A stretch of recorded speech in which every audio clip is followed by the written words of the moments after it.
Brace த Lord. இன்றைய தியானம் அப்போஸ்தலர் 10:39 முதல் 44 வரை. யூதருடைய தேசத்திலும் எருசலேமிலும் அவர் செய்தவைகள் எல்லாவற்றிற்கும் நாங்கள் சாட்சிகளாய் இருக்கிறோம். அவரை மரத்திலே தூக்கி கொலை செய்தார்கள்.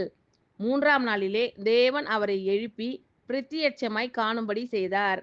ஆயினும் எல்லா ஜனங்களுக்கும் பிரத்தியட்சமாகும்படி செய்யாமல், அவர் மரித்தோரிலிருந்து எழுந்த பின்பு அவரோடே புசித்து குடித்தவர்களும் தேவனால் முன்பு நியமிக்கப்பட்ட சாட்சிகளுமாகிய எங்களுக்கே பிரத்யட்சமாகும்படி செய்தார்.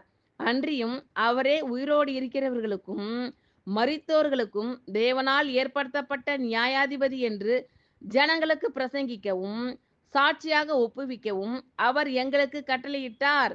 அவரை விசுவாசிக்கிறவன் எவனோ அவன் அவருடைய நாமத்தினாலே பாவ மன்னிப்பை பெறுவான் என்று தீர்க்கதரிசிகள் எல்லாரும் அவரை குறித்தே சாட்சி கொடுக்கிறார்கள் என்றான்.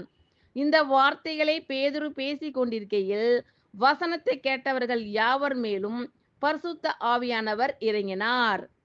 யூதருடைய தேசத்திலும் எருசலேமிலும் அவர் செய்தவைகள் எல்லாவற்றிற்கும் நாங்கள் சாட்சிகளாய் இருக்கிறோம்.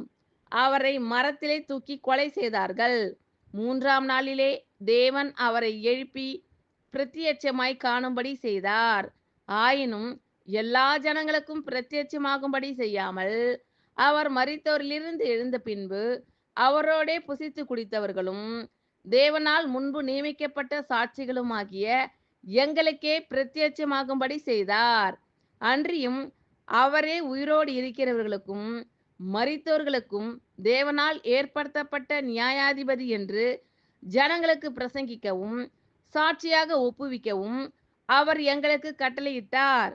அவரை விசுவாசிக்கிறவன் எவனோ அவன் அவருடைய நாமத்தினாலே பாவ மன்னிப்பை பெறுவான் என்று தீர்க்கதரிசிகள் எல்லாரும் அவரை குறித்தே சாட்சி கொடுக்கிறார்கள் என்றான். இந்த வார்த்தைகளை பேதுரு பேசிக் கொண்டிருக்கையில் வசனத்தை கேட்டவர்கள் யாவர் மேலும் பரிசுத்த ஆவியானவர் இறங்கினார். ஆமென். Thank you Lord. கர்த்தர் உங்கள் அனைவரையும் ஆசீர்வதிப்பாராக. God bless you all.